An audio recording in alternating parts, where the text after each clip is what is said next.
La Xiana es una divinidad en forma de mujer joven, de ojos azules y larga cabellera rubia, que acicala con un peine de oro mientras se mira en el reflejo del agua. Se dice de ella que vive entre las aguas puras y transparentes, ya sea al lado de las fuentes, ríos, pozos, lagos o terrenos pantanosos.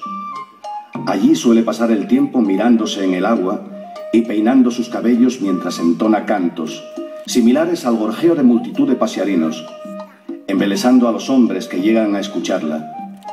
Además de dedicarse a su cuidado y contemplación, también realiza otras tareas, como lavar y tender la ropa.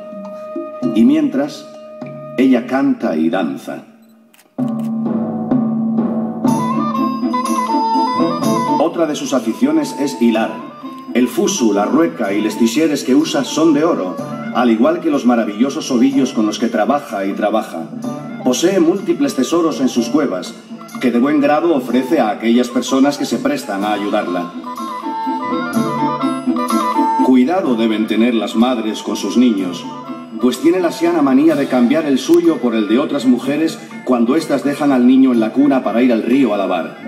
Y es que los hijos de las Xianas, llamados xianinos, no heredan la belleza de sus madres. Si un día te llegara a pasar algo así, di: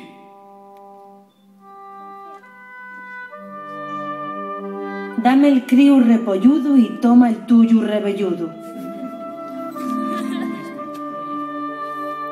O bien: toma tu cría y dame la mía.